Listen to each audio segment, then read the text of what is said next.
on behalf of K.S. Shroff College of Arts and Commerce. To begin with, the library, the Faculty Development Center, and the research cell of our college has organized this national webinar on scholarly writing, publishing, and research in social sciences. I would like to mention over here that we have participants from Pan India, right from Jammu Kashmir to Assam, from Uttar Pradesh, Rajasthan, Gujarat, West Bengal, Karnataka, Kerala, Andhra Pradesh, Maharashtra, and Amchi, Mumbai. It gives me indeed great pleasure to invite our leader and co-host, Dr. Alka Wadhwana, to begin the session with a small prayer, because in God we trust. Alka, madam. ॐ सर्वे भवन्तु सुखिनः सर्वे सन्तु निरामया सर्वे भद्राणि पश्यन्तु मा कश्चित् दुःखभाग् भवेत् ॐ शान्ति शान्ति शान्तिः लोकाः समस्ताः सुखिनो भवन्तु ॐ शान्ति शान्ति शान्तिः. Thank you, Alka madam. I now request our dear principal, Dr. Lily Bhushan, to address the gathering and welcome our today's eminent speakers. Madam, over to you. Okay. Research in social science. A very pleasant good afternoon to one and all present here. On behalf of Kandivali Education Society, it gives me immense pleasure to welcome our honored guest for this wonderful webinar on scholarly writing, publishing, and research in social sciences. I must admit that it is the need of the hour that we as institutions, as colleges, and we as country should believe and start working seriously on quality of research. Quantity in India of research is not an issue, but quality still remains a very big issue for us, for our students, for us teachers, professors, and at policy making level, quality in research is very important. It gives me immense pleasure to welcome Dr. Shuddha Nagarkar, Dr. Murli Prasad, our very own Dr. Vibhuti Patel, Dr. Pujari, Professor Atman Shah, and Dr. S. Monoli to this K.S. Shroff College campus, for we are highly obliged to have you all amongst us to enlighten our staff, not only K.S. Shroff College teachers, but also as recently informed participants from all over the country. And I'm sure after going through and listening through your sessions over these days will definitely enlighten us, and we all will be inspired and motivated to bring out the best so far as research quality is concerned. So with these few words, I thank once again all the participants who have kindly consented to be a part of this workshop. To the organizers especially, let me admit that when I forwarded this banner on the program on this research workshop on scholarly writing, publishing, and research in social sciences, I got a lot of appreciation from my fellow colleagues, from my fellow principals, because I must thank Alka and Nandini for choosing the topics, which definitely speaks of quality in research. So thank you all, and I hand it back to you all. Thank you very much, madam, for your kind and motivating words. You have always been the torch bearer to push us ahead. With these words, I now request our Vice Principal and Chairperson of the Research Cell, Dr. V.S. Kannan, to introduce the theme of the webinar. Over to you, sir. Good afternoon to all of you. It is my pleasure to welcome you all for this 4-day national webinar on scholarly writing, publishing, and research in social sciences. I would like to begin by quoting Albert Szent-Györgyi famously said, "Research is seeing what everybody else has seen and thinking what nobody else has thought. Of course, the quotation itself, the participant sums up what is research, in particular in social science research. We all know that the social science researcher has to comprehend the various aspects of research, and it is really a difficult task to collect evidences for the theories, what they believe, to inform action, to contribute to developing knowledge in the field of study. Besides creating new knowledge, the researcher has to put this unique perspective into writing and share it with his or her supervisors, peers, colleagues, and the world. Since the call throughout the academic world, including India, is publish or perish. You must be knowing nowadays many people are writing, and we could see a lot of research work and a lot of publishing work in India as well as abroad. But what are the standard? Scholarly writing skills and publishing in the right place have become imperative. Scholar communications, original thought, whether through primary research or synthesis, that presents a unique perspective on previous research. It informs, explains, narrates, and persuades. Having underscored the importance of scholarly writing, this webinar will also attempt to answer the question of how to get your research published in the right journal and not fall prey to the fake or predatory journals. It is an attempt to tell you how to boost research visibly and to calculate the number of citations. Of course, citation is a great problem with many of us. Many of us may not be knowing even how to get the citations. With this promise, this webinar will encourage all of you, and especially the participants, to look at social science research from a different perspective.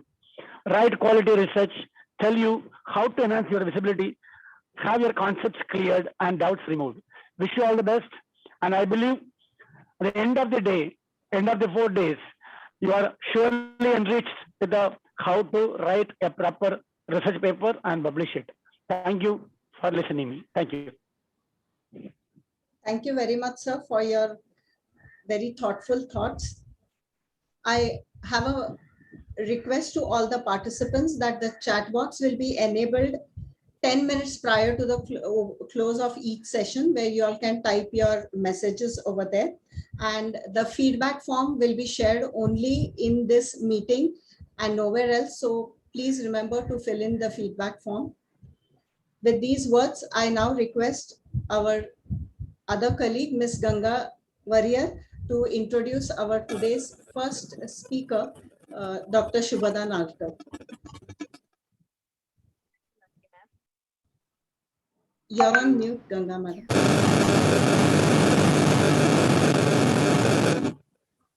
Thank you, Nandini ma'am. Yes. You're again on mute.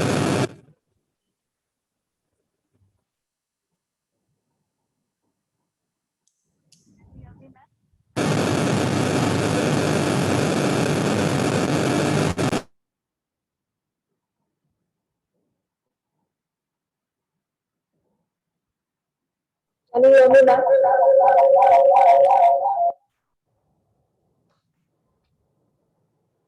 Nandini ma'am, can you hear me?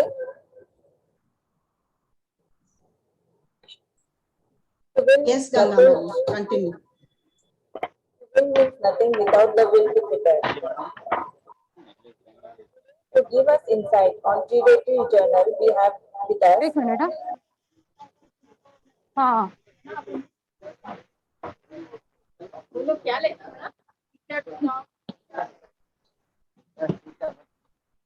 Ganga, keep the mic close. Ganga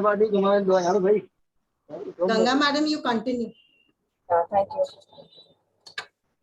To win means nothing without the will to prepare.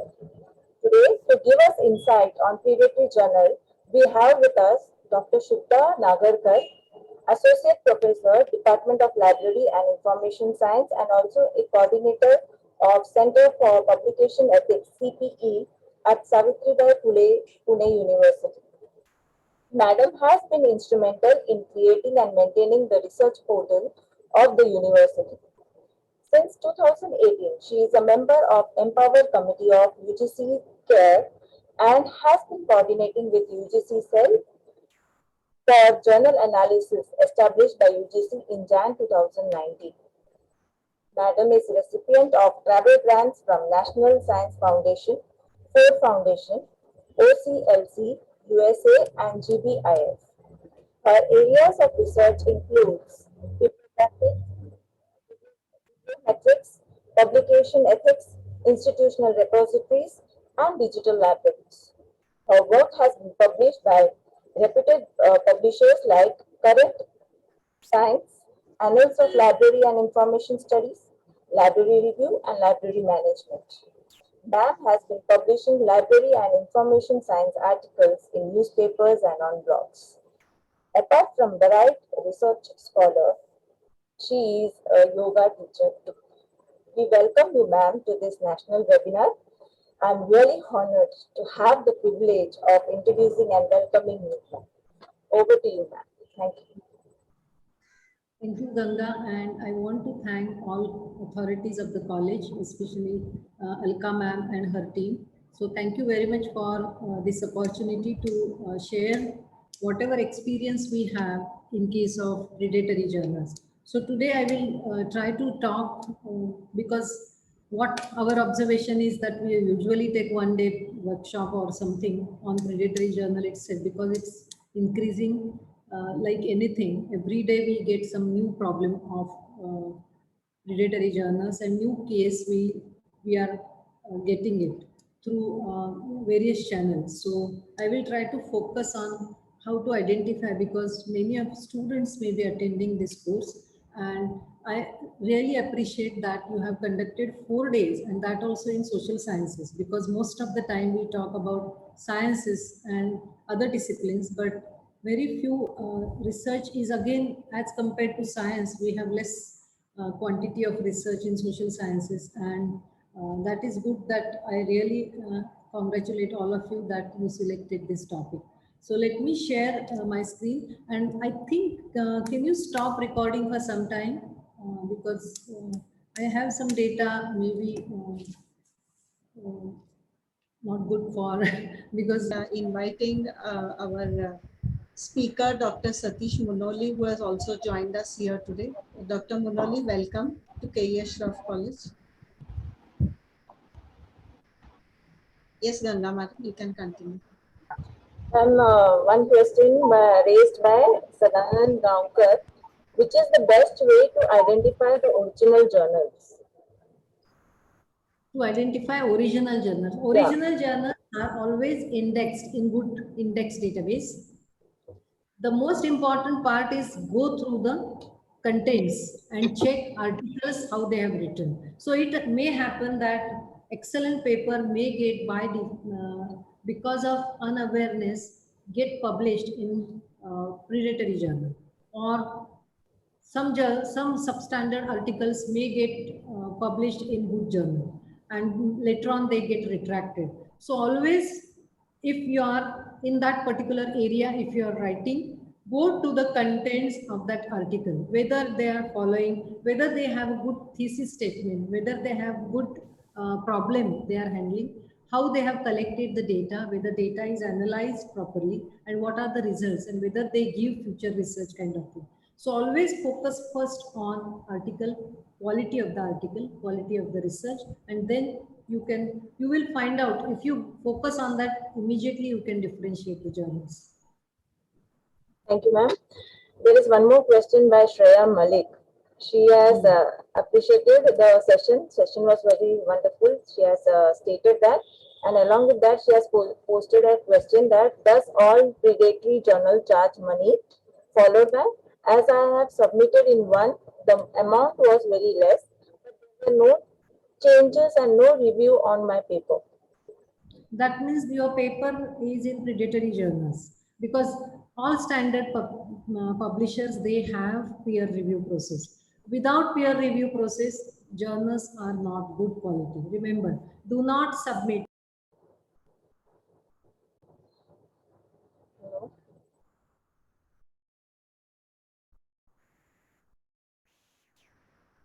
Ma'am, you are not audible. Shubhada ma'am. Yes, yes. Okay, what Shreya is asked is correct that if there is no peer review and there are no charges, even these publishers, they take your research. We received several queries and complaints that their paper, their research is lost. And very complicated cases we have received. So think twice, thrice, 5 times before submitting your article.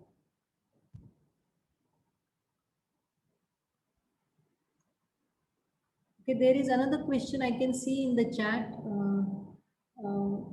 Kapinder Kaur, that what about the journals that are delisted presently and publishing backdated issues when they are listed? We will not talk about UGC care today because I know there are plenty of questions in your mind about UGC care. First, I want you to go through the UGC care list very thoroughly. You will get all answers to your questions because my problem is always people never read. We are doing PhDs, we are literate, but we are information illiterate in that case because we never read. What is the problem spending half an hour on reading the whole website? Because all your information is, all queries are, we are answered. UGC is trying to answer through the website. So please go through it and then we will, maybe I will come again and answer, or you can write to UGC care through the UGC email. There is no problem. Last question. Can I read? Yes. Can you please repeat the name of the book you mentioned on research ethics? Question is raised by Sheetal Shah. Yeah, that is on being a scientist. On being a scientist. I will drop the message. Yes. Thank you, ma'am. Thank you. The questions are all done. Thank you so Thank much. you, Shubhada madam, for that very wonderful session. It's been appreciated by all. We now move on to our next eminent speaker, Dr. Murali Prasad. Sir, we welcome you. I deem it my extreme privilege to introduce our second eminent speaker for the day, Dr. Murali Prasad. Sir obtained his PhD degree in Library and Information Science in 2003. He has more than 19 years of experience as an librarian. Sir is decorated with the UK Commonwealth Fellow in 2012 and is also a country representative for the Healthcare Information for All for the United Kingdom. Dr. Prasad is a member of Board of Studies in Library and Information Science at Osmania University since 2015. He is also associated with many universities pan-India. Sir's name is listed in USA's Marcus Who is Who list in the world category. Dr. Prasad is an member, I'm extremely sorry. Dr. Prasad is an awardee for being one of the top 50 librarians in India and in 2020 was also awarded the Vedant Education Excellence Award.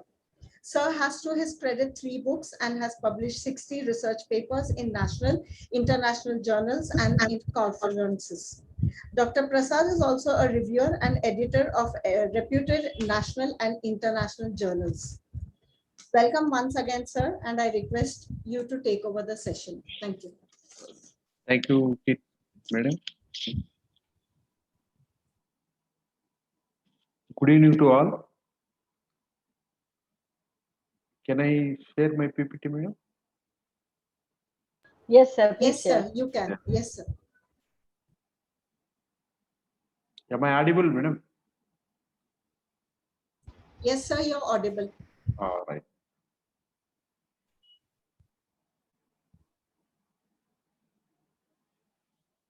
Is it okay now?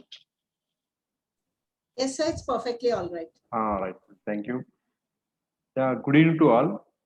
Today, I want to discuss about what are the tools to manage and enhance your research visibility. So, in this session, I would like to discuss about what is the purpose of research and what are the different channels to visible your research, and then what is the benefit of that research visibility and how to do that research visibility in a professional manner. For that purpose, we require some techniques and tools. For that, we have some research profile management tools are there, and to individualize any author or researcher, there are some identifiers are there, that is the researcher identifier tools. All these together we will discuss in this session, entire session.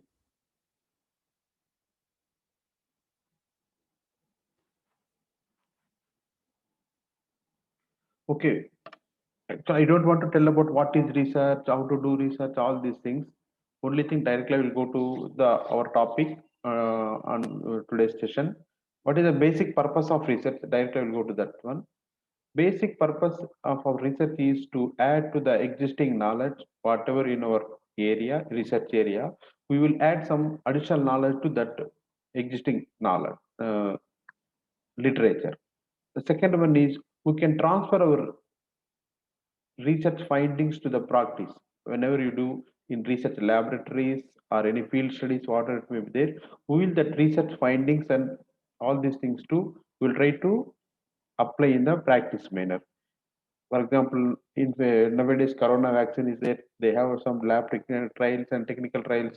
After that research, they have implemented or vaccinated in different areas of the worldwide. Like that, we have to transfer our research findings to the practice level. Next one is to contribute to the people's well-being, just like corona vaccine, like that. Like that, a lot of in education sector and in agriculture sector, new innovative technologies are coming. They will do and test in the laboratories and fields. Then they will find something that will apply to the people's well-being only. That is a basic purpose of the many researchers. At the same time, to promote findings to the relevant audience, like in academic fraternity and research community, we will promote our findings for the people's well-being. At the same time, we can connect with our same research fraternity. Then we can draw some attention of some higher authorities, some government people and funders and some policy makers. Through our findings and our research interest areas, we can draw attention of all these higher authorities. At the same time, we can connect with the same research people also. Then raise our organizational profile and also our research profile also. If we are working in some college or institute and research body, through our research reports and findings, some journal articles, we will increase or enhance our institution's profile. At the same time, personal profile also will get raised through our research. Then we can do justify for public funding also, because many majority institutions or people are working in government organizations. Either if you take government organizations, a colleges, the research institutes in our country, other country, all are funded by the public funding only. So whatever you are doing for public purpose only. So we have our findings, we reveal to the other people, that automatically will justify to the our public funding, because whatever fruits we are taking from the research, that will reach the public. Then only that we can justify that funding to the public only. So for that purpose, we are justify our public funding through our research. At the same time, we can improve our communication also, because we are doing different types of researches. We are writing some journals in one style, for research reports in one style, any conference or webinars or seminars like that, we have to write different styles. So some journals are asking one style and the other journals asking another style. So if you doing all these things, we can improve our communication also in word and verbal also. At the same time, sometimes we will discuss with our colleagues or any peer review networks. We can discuss our research, and at the same time, we can access our research also on par with the society or on par with the existing system. We are there or not, like that. We can access ourselves, and also we can compare with others also through our research. These are some important points about research. What this is about research. Then all research are okay. How to visible our research? How to visible our research to other people? There are some different channels are there. These channels are in two-way channels. Two-way channels, I can tell you how like that. For example, academic journals are there. These academic journals are peer-reviewed journals. We will publish ourselves. Sometimes if you publish in some reputed journals, they will ask for money also. So that type, our funders or institutions will pay for that one. This is two-way. Our personal purpose will publish. Second time, through funders or institutional of our parent institution, they will pay for that. Second one is another channel will report to our institute. For example, if you take any research report, we have to submit that research report to the funders, or sometimes whichever institute has given to the research project to you, you have to submit to that institutions. This is one visibility. They will upload that research report, or they will transfer or disseminate that entire results to the other institutions or government like that. And through different channels, they will use that one. So we have to submit our research report. Through research reports also, we will get visibility our research. Then sometimes what we'll do, we will do some our research findings or research methodology, everything we will present in seminars and conferences or any workshops like that. We will do that one. These seminars will again our own. We will go and present a paper, or sometimes some government institutions. All they will do research, and they will call RPs on the topic who are there in the society or who are there in the government. They will call all the existing professionals in that same research area. They will conduct research and conferences to disseminate their information. So like that, in two ways, people disseminate their research findings or research reports, entire research reports like that. Some websites are there. Through websites also, we can do your visible your research. For example, some personal websites, we can create some personal websites, or free web blogs are there, or any institutional websites are there. Through these websites also, you can host your research reports or findings or any summary of or briefs of your research reports. You can do this one as personal or any official websites also. Then through media also, in print media and digital media, you can use for your research visibility. Sometimes what they will do, simple summary, they will publish in local newspapers also, national, international newspapers, or some vernacular newspapers also. People will publish their research findings. At the same time, they can use some digital media also. Nowadays, there are WhatsApp groups are there, or some professional groups are there. So, or some private channels also there. Some institutions having some digital YouTube channels are there like that. Through the different media channels also, they can push their research to the world. Next, some networking sites are there through networks. These through networks are institutional networks will be there, some personal networks will be there. In both ways, they can transfer their knowledge to the other people. Some policy briefs, they will publish some policy briefs.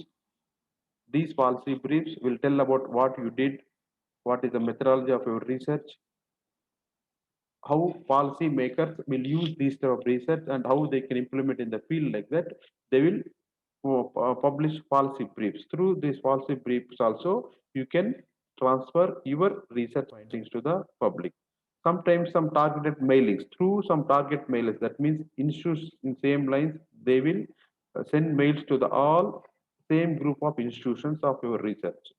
Otherwise, only some people only they want to send, they want to share their research findings. That means only who are there in the expertise area, or who are there in that interested areas, they will target that people only, and they will send that research and their findings or brief summaries, any methodology, they will share through targeted persons only, like that only. So one way, through institutes, they will publish or they will transfer your information. Another way, some targeted persons only will get research findings, all these things. In another way also, through your personal contacts on same lines who are working in the research area, you can also send your research output to your friends are like that. Another one is face-to-face meetings. Sometimes what we'll do, just like our conference or any lunchtime seminars like that, some colleges will, some research institute conduct that one, or some seminars will conduct, or some many lectures will. That means that is called face-to-face meetings like that. On that time also, you can share your thoughts or you can share your research findings, your research methodology, and you can discuss whatever you want to modify in your research, or you have to change your research methodology or population, anything you want to change in your research, you can do through face to meetings. At the same time, you can bring notice to the other people through face to face meetings also. These are some different channels in two ways. One is your personal way, another one is some institutional way. You can do your visibility of your research through, if you use all these things like that. So nowadays there are some trending research visibility channels are there. All these are high ranked journals. That means is Scopus indexed journals or Web of Science indexed journals, or in some all indexed databases, Procast or like that. What are the journals available in high ranked in your subjects? You have to find out the journals and you try to write your brief summary of or abstract of a research. You have to publish in the high ranked journals. How to find high ranked journals, or another, I think other lectures is also there in this webinar. Maybe some people tell about that one, how to find out high ranked journals in subject area like that. They will tell that one. Here I don't want to tell that one, but only here you have to find out high ranked journals in your research area or relating areas also, not only in particular area, some related areas, applied knowledge areas also. You can find out your journals, you can publish your that one. The second one is some training in collaboration with colleagues and other institutions also. Nowadays people are what they are doing. For example, if your institute is in 10th level, another institute is in first level, so they will collaborating with the first and 10, or they will find out some colleagues in foreign countries. Like that they are collaborating with other people or in other institutions in cross country wise or cross institutional wise. They will find out some same line people, and they are collaborating and they are writing papers or they are doing research projects with colleagues and also other institutions. In both way they are doing. For that, if you do like that, what will happen, your visibility will be more to the research fraternity cross country level or cross institutional level. At the same time, if you publish your papers, automatically that will reach the larger audience. Another one is open access publishing. Through open access publishing also, you can publish your papers directly. Don't need to take other people's help. Nowadays, open access publishing also growing through some free access. Journals are there, or you have to pay money for publishing like that. Or you can host your own website, or you can host your own blogs also. Through like that, there are different channels are there how to publish in open access. If you use that open access channels, you can your visibility will be more. For that purpose, you don't need to pay money for that one. You have to find out only in which channel open access publishing platform is good to you. Like that, you have to find out that one. Another one is social networking sites and also social media. Social networking site, lot of social networking sites are there. You have to use that one. We will discuss what are the related to our academic community in the later slides.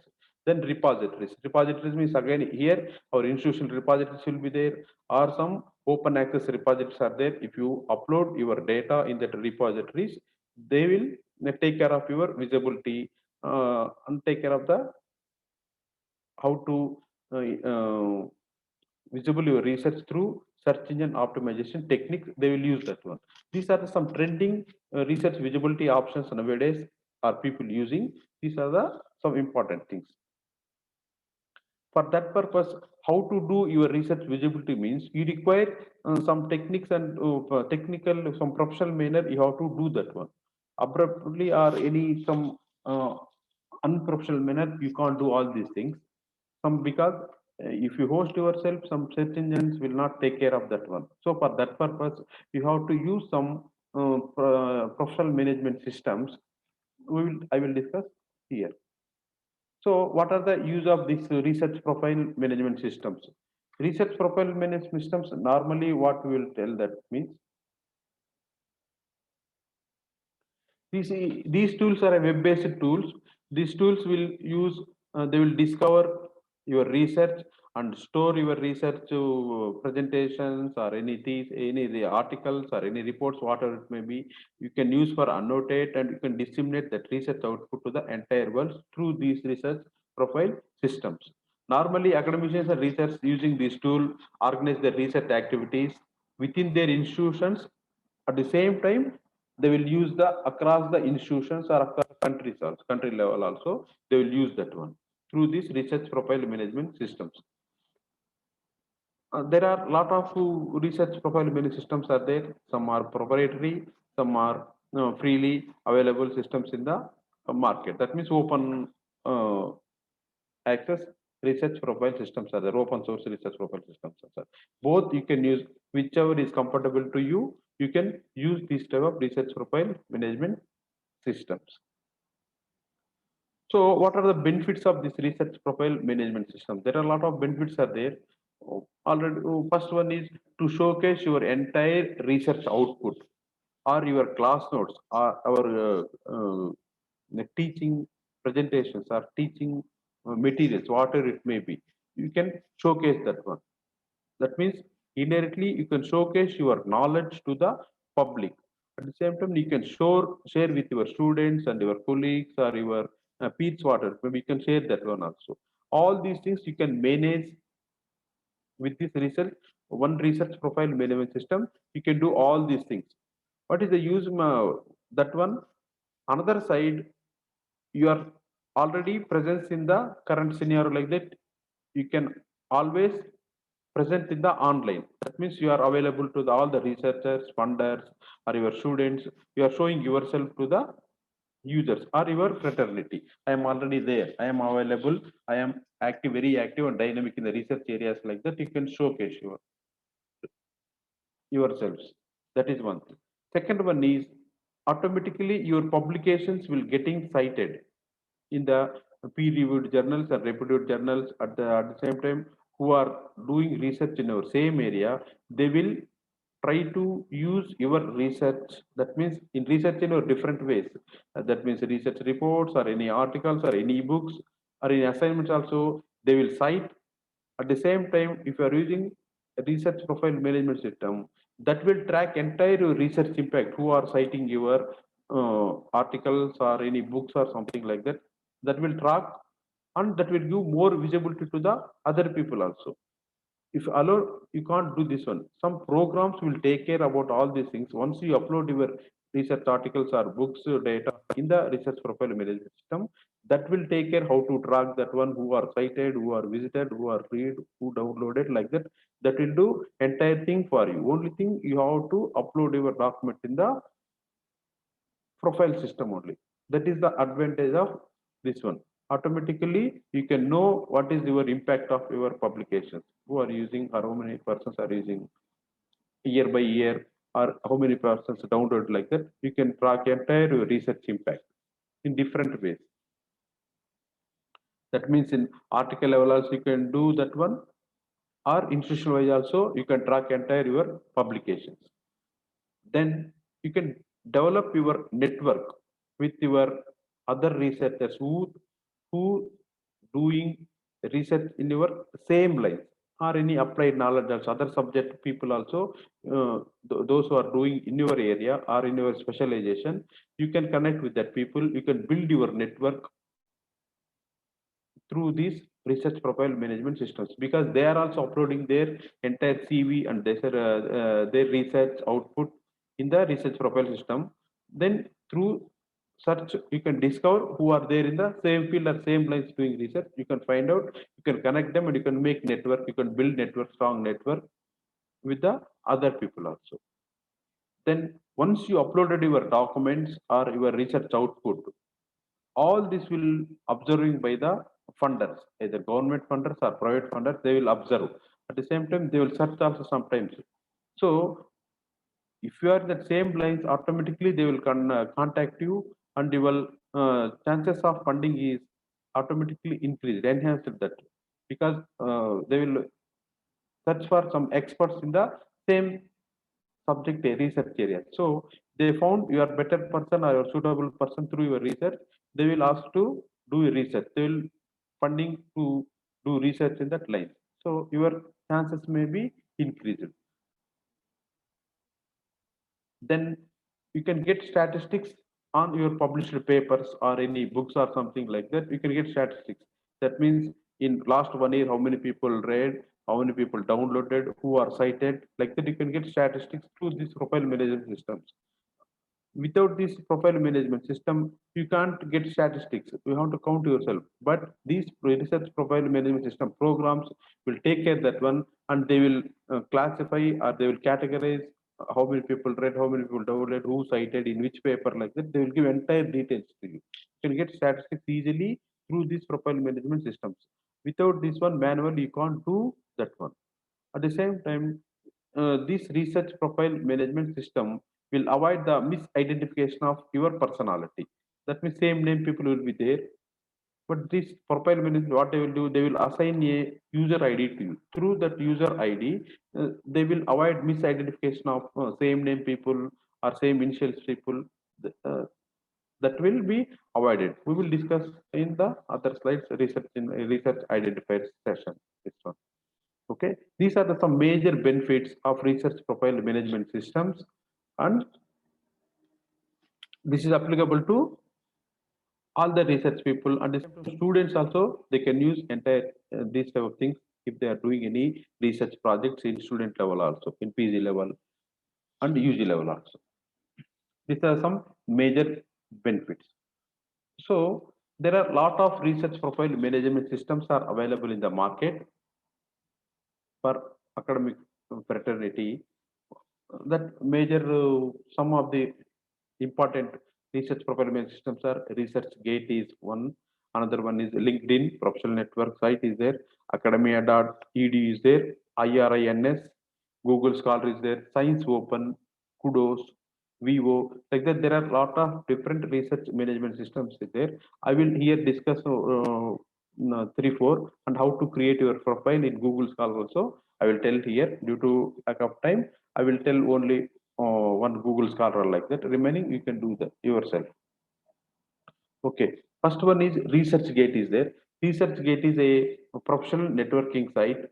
Here you can share your publications and ask and answer other people questions also. You can do that one. You can find future collaborations because all the same lane people, those who are doing in research specialization, you can contact them. You can find or you can collaborate with your future research purpose also. At the same time, you can import your publications from EndNotes, PubMed, CiteSeer, Archive. Like these are the some reference management systems, that is EndNote and CiteSeer, all these things. Through that reference management systems, you can download entire article to this ResearchGate. Again, you no need to upload your research document manually here. Or you can manual also, you can upload your documents to ResearchGate network. Another one is important thing is your co-authors will be linked automatically. You don't need to link your co-authors. Once you upload your documents, ResearchGate will ask you want to link your co-author like that. If you just take single click, you can add your co-authors also. This ResearchGate will searchable by the Google Scholar and some main important other search engines, because all the professional networking sites will not searched by the Google search engine. That is very, very important. There are 3 layers of web is there.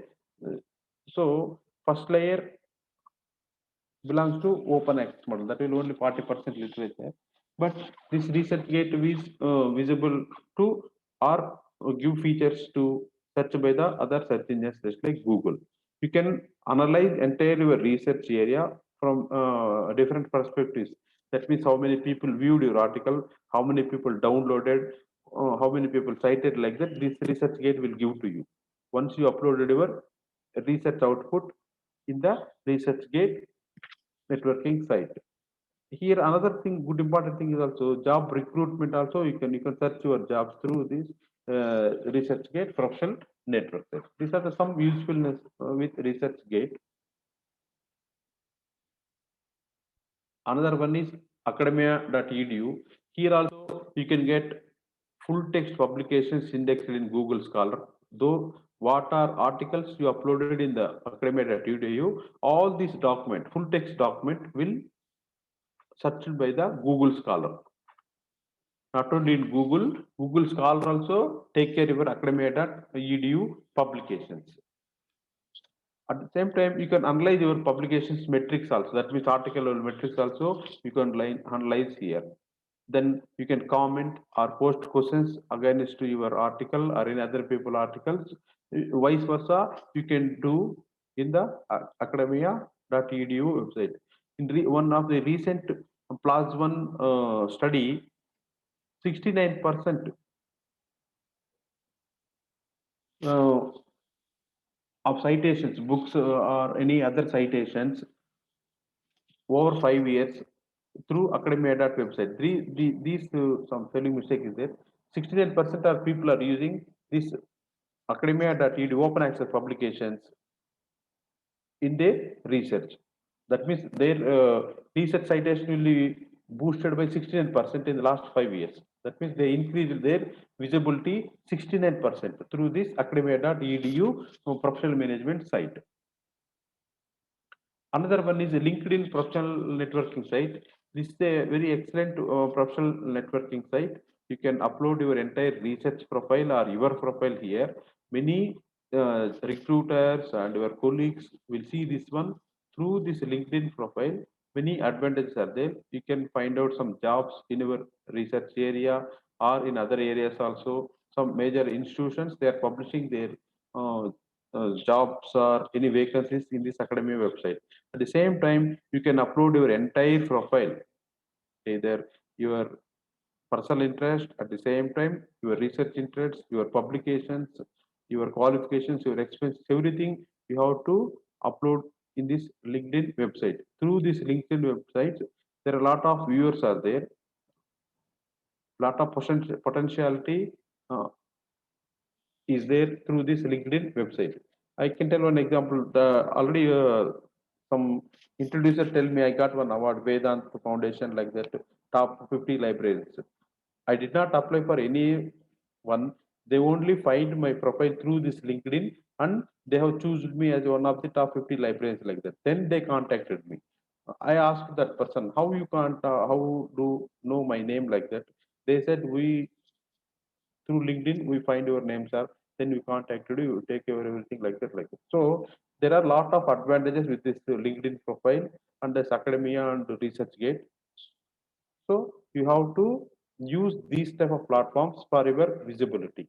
You can recommend and endorse others also through this LinkedIn profile. For example, are teaching very well, are doing research, you can recommend, you can endorse that teacher also, or your peers also, you can recommend, you can endorse the teachers and peers. At the same time, you can recommend your friends to other people also, or any other companies also. You can recommend your students like that. There are in both ways you can do. You can recommend your students or your colleagues to other companies. At the same time, you can endorse also. That means you are giving a brief profile. You can tell about your friends or colleagues to other people. You can endorse that one. Then you can receive recommendation from your colleagues also.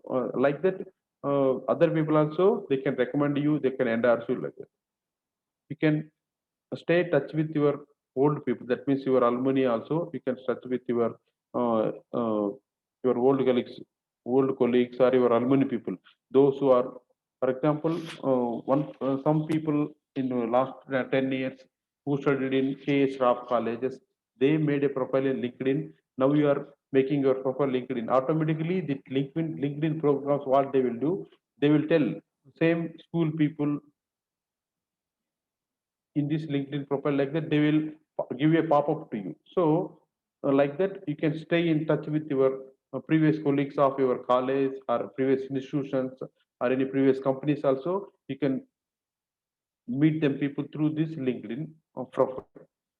You can discover new connections if you're looking for a job also. You can looking for any other company's jobs also. This LinkedIn profile give some brief description what are the latest jobs available in your area or in your interest area, that will search and give it to you. They will send a mail to you regularly. Like that, you can discover lot of things here, jobs and your colleagues or your same research professionals, you can find out through this LinkedIn profile. There's a lot of uses with this profile management system. Next, another one is Google Scholar. Here also same thing. You can upload your entire documents, either books or research articles, whatever it may be. You can try, once you uploaded that one through the Google Scholar programs, that will track entire your citation metrics and that will give it to you. At the same time, you can see who are cited your own publications or how many people are following that one. What are the research themes people are using like that. You can see through this Google Scholar. At the same time, here one advantage there, if you want to share your publication to public or not, you can decide yourself here. There is one tick mark is there while uploading any document. If you tick mark that one, that will share with other public. If you don't tick that one, automatically that will not share to other public. Like that, you can control your entire Google Scholar profile here. Okay. Like that, there are you can also maintain interdisciplinary or widely used, easy to maintain this one Google Scholar. Only thing you require one Gmail ID. That's enough. That will take care anything. You can do corrections in your publications, or you can monitor that one. Who are watching your publication, like that entire thing you can monitor that way. But here one advantage is Google does not have access to everything. But for example, in some high ranked journal or Scopus journal, sometimes you are publishing like that, that will not access from through Google Scholar. You have to add manually that article. That is one some disadvantage, sir. At the same time, many databases do not allow Google to index their content. This is one disadvantage with this Google Scholar. Some databases will not allow to index these Google publications. That is one disadvantage.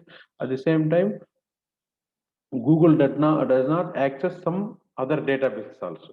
So vice versa, some problem is with this Google Scholar. Remaining everything is okay.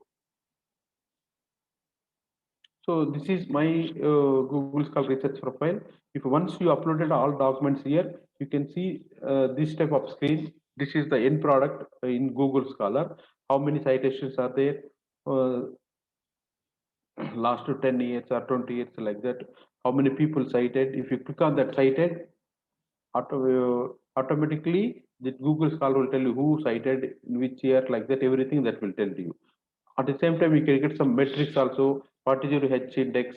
What is your I10 index? Like that, you can see how many articles cited, what is your index like that. This is just like a screenshot of your entire profile in the Google Scholar. How to make Google Scholar, I will tell you later. Research profile management system is used by and developed by Indian Research Information Network System. This is called IRNIS, IRINS. This is developed by InfluBNet, which is working under UGC. This IRNIS facilitates academic fraternity in the entire India. At the same time, research and development organizations, faculty members, they can do or they can collect entire research output. They can curate and showcase the research output to the public through this IRNIS. It support to, and at the same time, it will integrate all the existing systems like in your HR system, in your college databases, any companies, any R&D institutions, any course grant and courses and grant management systems. You can integrate with this IRNIS to all other databases. The database are institutional repositories or any open or commercial citation database also, you can integrate with this IRNIS system. Then you can integrate your academic identities like Arctic ID, Scopus ID, Microsoft Academic ID. You can integrate this system with your ID. What are these IDs? We will discuss in the other slides. Then our this InfluBNet Vidwan, another data identifier, research identifier there that will integrate with this IRNIS also. It shows data analytics in graphical mode and also some department wise, faculty wise, co-author wise also this IRNIS management system will tell you. Once you uploaded your documents, you can integrate with the IRNIS that will show all these things. If you see that visibility like that here only. Here there are only 2 steps. If you want to join IRNIS directly, you can't able to join. First, what you have to do is to join this research profile system means first you want to create your profile management profile in the Vidwan database. Then your institution will ask to IRNIS people to integrate our college or institution in the IRNIS. Like that, you can or your institution profile will integrate in the IRNIS one. But remaining all Google Scholar and ResearchGate, Academia, LinkedIn, you can create your own self. When coming to IRNIS, first you have to upload your entire CV in the Vidwan database. Then your institute will request Influminate people to add your entire details in the IRNIS. This is the method to use your IRNIS profile. Okay, so these are the different research profile management systems available in the market. Here, how to create your online profile? I will give one example in through Google Scholar. First, what you have to do is only thing we have to create a Google account. That means you have to create your Gmail ID first. Once you have your Gmail ID, you can log into Gmail account. Or if you don't have that account, you have to create your own account. That means Gmail account. That's enough. I think you know all people how to create your Gmail ID. Through that steps, you can use you create Gmail ID through sign up button. If you have directly you can go for sign in. You can sign in the Gmail. In right side corner, there are different options will be there. There you can create your profile management system, your create your profile. Second step, once you created your Gmail ID, or if you have Gmail ID, next step what you have to do is you have to create your profile in the Google Scholar. Just you have to follow the instructions what they have given here. That means you have to enter all your details. That means first name, second name, your affiliation, your email for verification, your areas of interest, research areas, what you are doing, what are your specialization. Like that, you have to enter all your details here. That means your brief profile you have to enter in the Google Scholar. Next step, what you have to do is once you entered all these things, you can upload your articles here. Like once you uploaded means just whatever your screen showing in the screen like that, you can get your entire details here. So how to upload articles means once you go to your profile, simply here title beside the title one plus button is there. So if you press that plus button, that will show these type of options. That means add article group, or add articles manually, configure your article details means like that you can add. So manually you can add articles at the same time automatically you can add articles from through Google website also. So in 2 ways you can add your article to your profile. No need to require some technicalities here. Simply you can add all articles manually. That means what is the author name, title, journal name, value number, issue number like that. So you can add your articles manually. If articles are available online, automatically that will download to the Google Scholar. So in the it is very simple. You don't need any technicality or you don't need any technique savvy for this one. Simply you have to create your mail ID. Once you created your mail ID, just you log in here. You can go to Google Scholar. There you have to fill your profile things there. That means affiliation name, everything. Once you created your profile, if you go to profile here, that will show you. If plus button is there, there you can download if any article already in the online. Google will search and give it for you, or you can add articles through manually. These are the simple steps to add your articles to your Google Scholar profile system. So next, what you have to do here, some article updates are there. So here you can control your article updates here. So Scholar automatically find your new article articles to the existing articles, or you can add new articles here. Some options are there. You can apply update automatically. You can choose that one also, or before updating, email me update for review also. Before updating your article, you want to review that one. You can also review that one. There are two options are there. Then second option, to update your articles or to add your articles, these are the two options. That means one is automatically you can update articles. Second one is before updating your article, you can review and then you can update your article through system. Another one is manually you can update that one or automatically you can download that one. That system will do one. Before system doing, you can ask the system also. Plus email me, then you update my article like that. This is one thing. Then your visibility. That means your profile make visible to public or not, you can decide yourself. If you want to make visible, you give a tick mark here, profile visibility. Otherwise, if you remove the tick mark, that will not be visible to the public. So these are the different things with Google Scholar. For this purpose, you don't need any technical savvy. Simply, if you know internet and how to fill that form, that's enough to you. Okay. Once you uploaded everything, you can see this is the output of your entire profile here. When you, if you completed the entire profile, you can see these type of things. So, for example, here I have given Stephen Hawking Google Scholar profile here. You see here how many articles are decided, what is the H index, I index, entire thing will be system generated and give it to you. For this purpose, you don't need to do anything.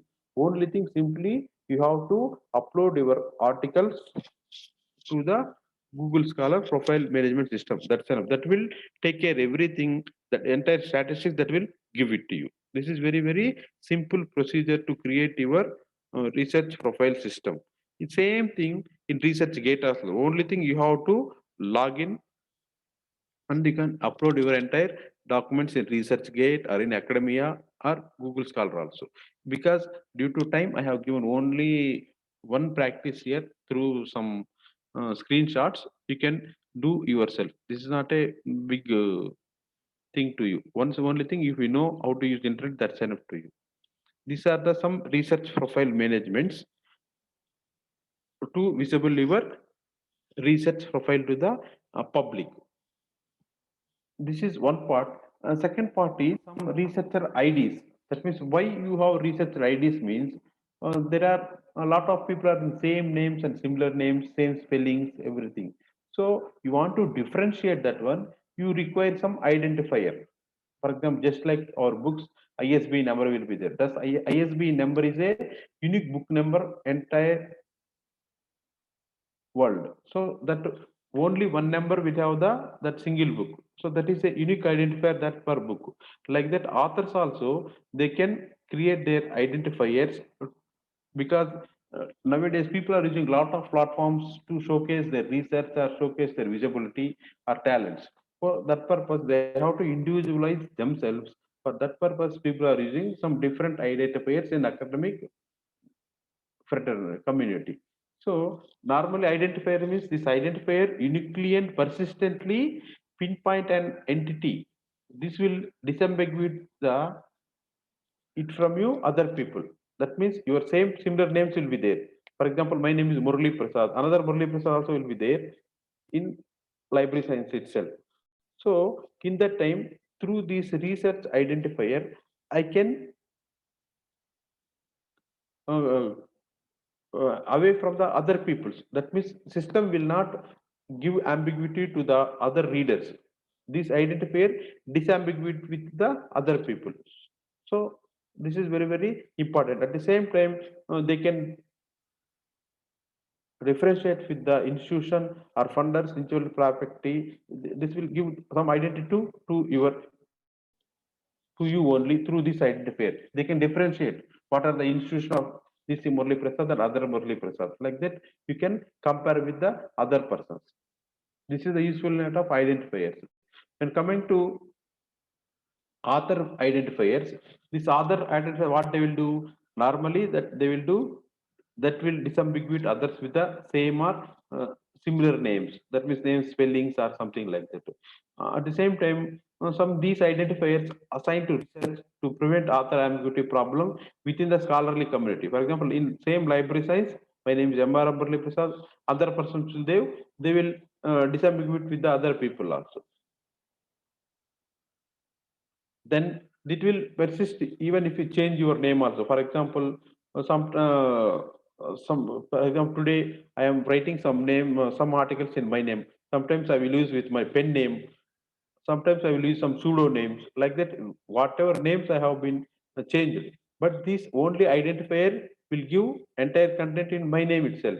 So I can switch my fields, or I can switch, I relocate one institute to other institute also. But my identifier will recognize me. This is the same person who wrote in the article when I was in Shroff College, or now I am in the CES itself. Wherever I will be there, but my research identifier tell me this is the same person doing research in the last 10 years, like that. That will tell you.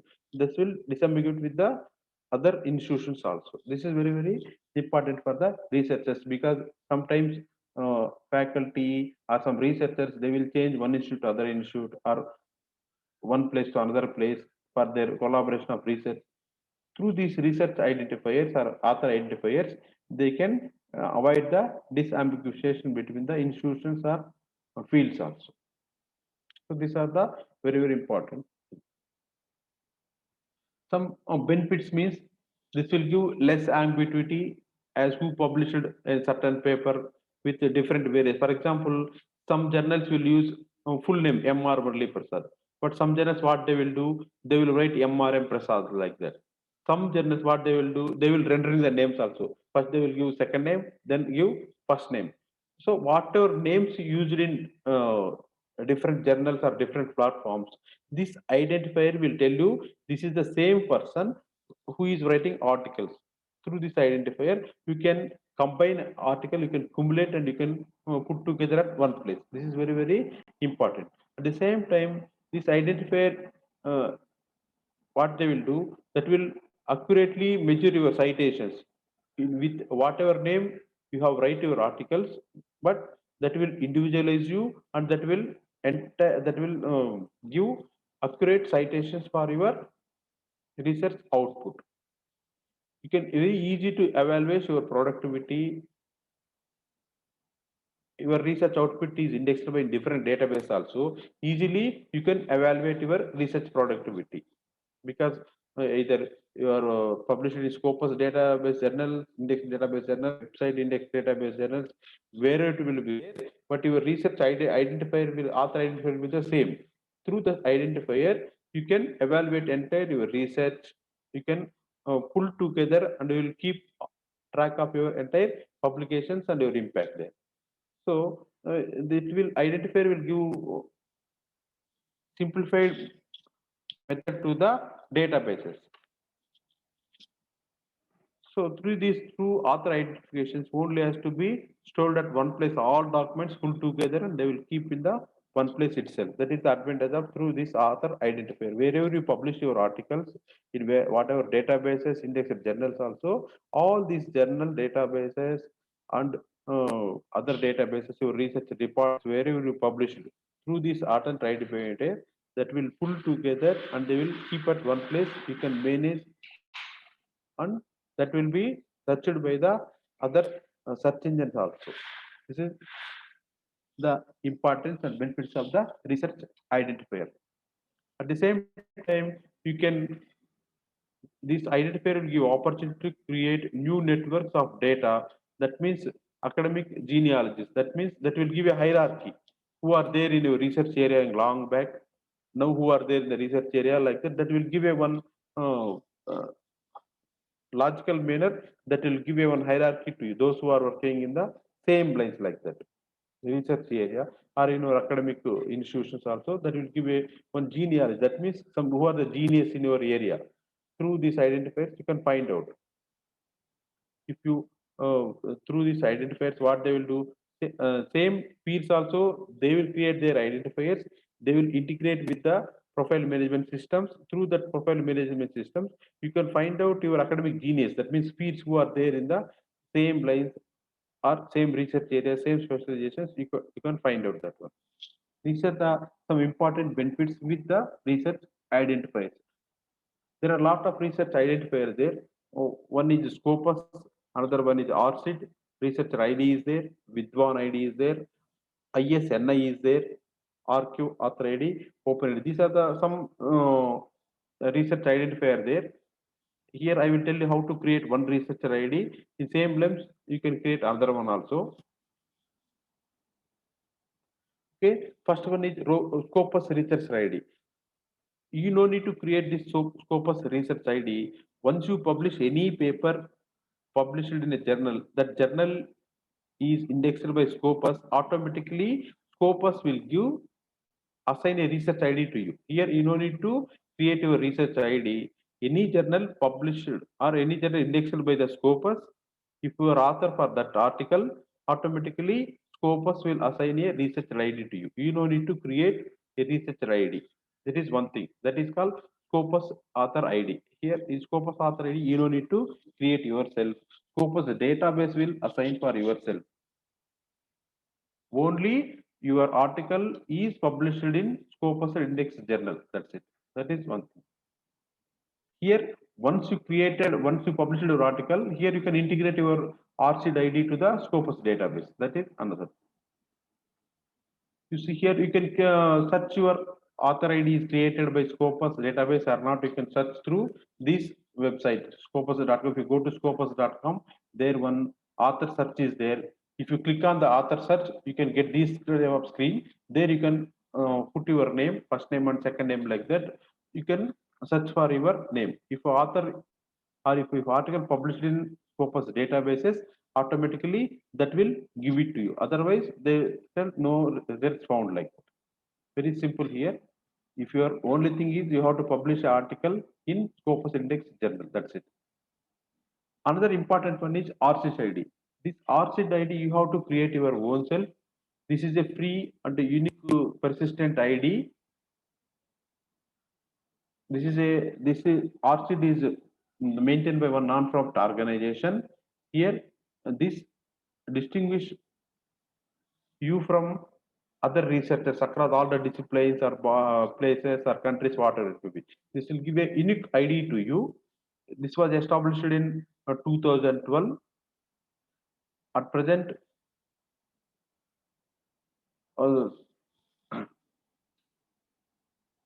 nearly 1,18,73,068 accounts are there in our society. These are how many researchers are there like that. This is a 16-digit number. Okay. How to create means only thing if you go to the RCID organization, rcid.org, there you want to register yourself. First, you have to create your RCID ID. For that one, there are very simple 3 steps are there. First step is you have to enter your personal data. First name, last name, primary email ID, some password or something like that. That is the primary data, personal data you have to enter. Just like you create a Google ID, Gmail ID, like that here also you have to enter your personal data. The second step is you have to give some security and notifications. That means username and password. You can change your password, some security questions you have to enter. Then you have to give some visibility and terms. That means you have to enter your specialization areas, your affiliation, everything you have to give that one. Through these simple 3 steps, you can create your RCID ID. Here there is no technicality and nothing. Only thing just like how to create your email ID. Here also you have to enter all the details, your personal data and some security questions. That means username and password like that. Some security questions that will ask you. Then once you enter that one, that will go to the next step. That means visibility. That means what is your specialization, what are your affiliation, like that. That will ask some terms. The only thing you have to enter that one. Once you enter all these things, automatically your ID will be created by the RCID organization. All these things are very, everything is free. You don't need to pay money for that one. Everything is free here. Only thing you have to enter your profiles here. That's it. Another one is researcher ID. This researcher ID will be provided by the Thomson Reuters publishers. That is the company owner of Web of Science. So this research ID previously with Thomson Reuters Claritative Analysis, now it will give it to the publos.com. So now you want to create a research ID, you have to go to the publos.com website. There you have to register your research ID. So here also same thing. Only thing you have to go to the Publos website. Their register button is there. You have to enter, sign up to the register. That will ask simple questions, your name or password like that. Once you enter this thing, automatically that will give a ID to you. That will send a verification mail ID to your mail. Then you click on that mail. That will activate your researcher ID, and that will send your research mail to your given mail ID. It is very simple steps here. No need any technicalities. There are some useful things are there. This Publon is the only profile where you can track your publications, citation, metrics, peer reviews, journal editing work, everything you can get at one place. But all these journals are indexed in the Web of Science database. This database will quickly and easily maintain. You can be used as evidence from your research outputs, and you can provide some valuable insights to your publications and review history also through this Publon database. This is Publon database is largely automated, and it will connected with the Web of Science. You can integrate with your research ID also here. Once you created research ID also, you can integrate your research ID also here. Both IDs will work here, and that will automatically import your articles. Whatever you upload in research ID also, that will articles entire thing integrated to Publon also. So these are the some advantages with researcher IDs. Once you enter your research ID in any other ID or any database, if you enter that research ID, that profile management will take care of your entire publications, and that will download and keep it for you, and they will give entire track results of that research impact to you. These are the some important things. At the same time, you can use this researcher ID for all your publications which are published under Web of Science, and you can integrate with your reference managers also. That means already I told you EndNote, Mendeley, Jotaro, whatever research reference managers are there, you can integrate all these things with your researcher ID. So these are the some important things with the researcher ID. So RSeed ID is another thing, researcher ID is another one, Scopus ID. All these are different IDs, but you can integrate all together in your research profile. These all IDs will allow with one together. You can integrate all together like that. Another researcher ID provider is Vidwan. Nowadays, all UGC recognized colleges and affiliated colleges, they are creating their research profile in the Vidwan database. This Vidwan database is premier database in India nowadays. All scientists and researchers and faculty members, those who are working in the academic institutions, R&D institutions in the India, they are creating their profile here. It provides important expertise in your profile, and they will index that one. This database will ask all your contract details and experience, where you are working, your affiliation, your publications, some skills, everything you have to enter in the one databases. So this database is maintaining by the InfluMNet Center Ahmedabad, and with the support of Indian National Mission on Education under Ministry of ICT. So this is a main instrument or tool to all the committees and task force or government bodies who are the experts available in India in the area.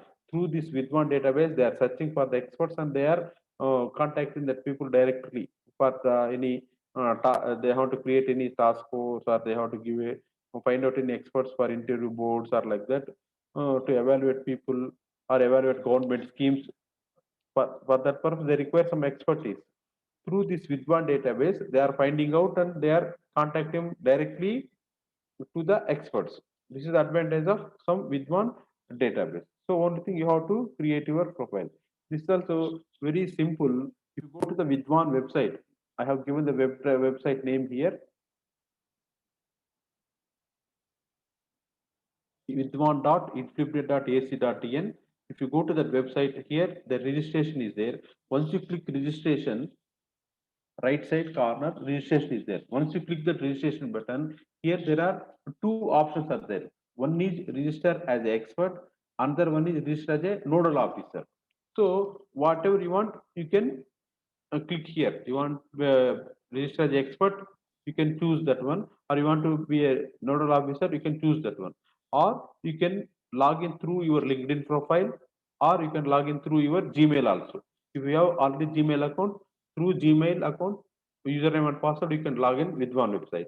Or if you have any LinkedIn account, you can log in through this with one account.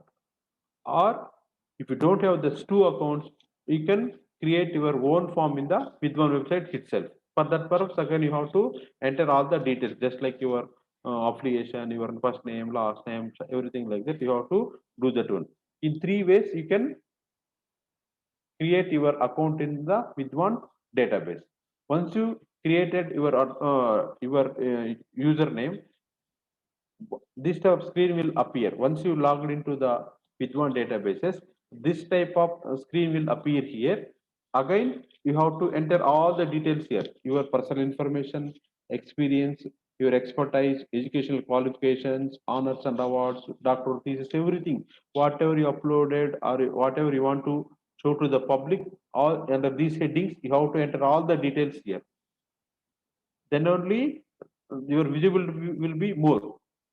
Once you enter all the details, here one profile score is there. You enter all the details, the score will tell you how much percentage you feel like that. So if 10 is 10, that means you are fully entered all your data, maximum data you are giving to the public like that. So only one thing, you want to register yourself. Once you registered, that will download some data from LinkedIn database or any Google database. If you don't have that one, that will ask you, you want to enter anything more than that, you have to enter in the heading wise here, category wise, professional information, some experience, education qualification, everything you have to enter here. This is very, very important if you are in a academic and research field, because this will integrate with the IRNIS database. Once you enter all your data here, that will reflect on the IRNIS database. At the same time, majority of the experts nowadays in government people or some other colleges, they are seeing the Vidwan database who are experts in that field, and they are directly contacting you. So this is very, very important. So once you created your Vidwan profile, this is this like screenshot you can see here.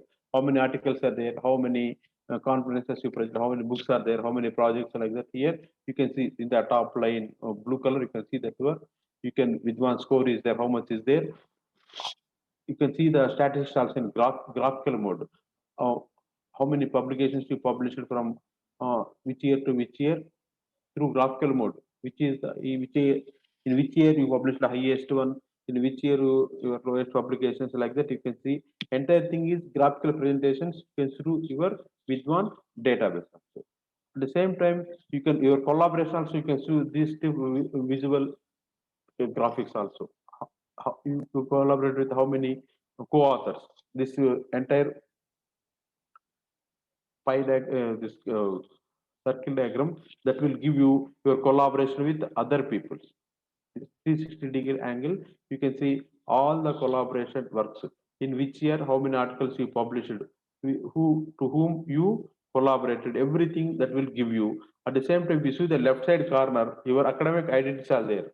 You see, ARCID ID is there, Scopus ID is there, and researcher ID is there. So Google Scholar ID is there. Through these IDs, you can integrate all your articles at one place that will showcase to you. Again, here no need to fill all these things. So this is the advantage of Vidwan ID. Another one is some international standard name identifier is there. Not only for academician researchers, some many general persons also, they can create their author identity or any person identity. If they have any pseudonyms or something like that, they can create their identities here through this website. For academician purpose, you will, for research purpose, you will use some that Vidwan or ARCID ID, researcher ID like that. but some general people also, they can create their identity, author identity through this website. Here, for example, I have given one Amitabh Bachchan author person identity through this ISN website. Like that, if you are a famous person, they will create for your person identity. Otherwise, you can apply for yourself for some organization there. Through that organization, any general person, if any expert person is there in all fields, not only in academic and research community, if any artists or any specialized people, they can create their identity through this ISNI website. So all these are very good. How to sustain it one? Opening or creating website and digital profile is very easy. But if you want to sustain your entire thing, you have to create your profiles, and daily you have to see what is happening in the market. You have to maintain that one. That is very important. Regularly you have to enter the database. You have to update your details accurately, correctly is there or not. You have to check that one. You have to connect with other people. That is very important. Creating research profile and research strategy very easy, but you have to sustain that one is very important. For that purpose, daily you have to check once, and you have to update your data. Daily you have to update that one. Whenever you publish article, you have to update that article in your all IDs and profile systems. Then only you are dynamic and active in the research field. So that is very important. Creation is very easy, but sustaining is very difficult. For that purpose, you have to daily update your database. You have to actively participate in the question and answer session, or you can ask some questions, or you can give answers to others questions. So like that, you have to involve in the research academia through your question and answers, or you can comment either articles also. You have to write some articles, you can publication. Through your publication also, you should be dynamic in the entire research profile systems. Then only you can sustain your research profile systems. Otherwise, only creation is not important. You have to sustain that one also. That is very important. Or then you can link all your profiles to your social media also. You can link your profile to Facebook, Twitter, or any blogs are there. You can link all together. If you link it all to integrated with all the systems, more visibility will get to you. So once you get more visibility, you will be actively participating in all the platforms. Then only your visibility will be more, your research visibility will be more. Then people will can comment on your research, or you can discuss with other people about your research and your research findings. You can also comment that one. These are the very important things. Okay, so this is the my presentation. If you get any doubts, please ask me. I can stop here. Ganga madam, please take up Yes. the questions. Yes, ma'am. Thank you. Sir, Dr. A. Madhvi has asked how to add articles manually in Google Scholar. Can you show it, sir? How to open now? This only thing I have given here on screenshot.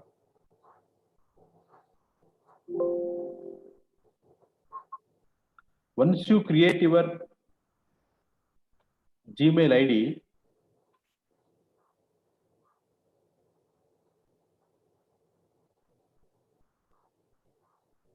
you see here, that is very full. Once you have Gmail ID, just you log in Gmail ID. In right side corner, there will different options will be there. Google Docs, like that. Google Scholar will be there. Once you go to Google Scholar, you see your profile will be there. Here, plus button is there. If you click on that plus button, the options are there. Add article, or add article manually. If you choose that add article manually option, that will ask you what is the author name, title, like that, everything, the details will be asked. There you have to add that one. Thank you, sir. There is one more question. Certainly. If my research papers are in print form, can I upload my full research paper on Google Scholar? This question was asked by Maya Ghanshyam. Google Scholar will not allow to upload full text documents. At the same time, in ResearchGate and LinkedIn academia data also, that will not allow if that article is copyrighted. If that article has open access, you can upload that one. But in Google Scholar, only thing you can upload your bibliographical details of articles. That's it. Here we can't able to attach full text. In in ResearchGate and Academy, you can do that one, but you have to check before uploading the document whether it is copyrighted or not. Like. Thank you, sir. So hard copy cannot be uploaded, right? You can upload if you want. If you, that is your dare and wish. That's it. Okay, sir. But privately, you can do that one. Sometimes in ResearchGate, academia.1 option is there. Privately, you can share the document or publicly. Okay. If any author asks, you can privately share that one. If it is also copyrighted. Okay, sir. Thank you. Thank you very much. Sir, one more question has been asked by Indira ma'am. Sir, whether we have to upload papers in Vidwan portal manually? Yeah, you can do that. Okay. Thank you, sir. Right. That's all. Over to you, Nandini ma'am. Yeah, thank you. I have one question. Can I ask? Yes. Sure, madam. Sure, ask. Thanks for the wonderful and very informative session, sir. Some of the things we really don't know how to create the profile.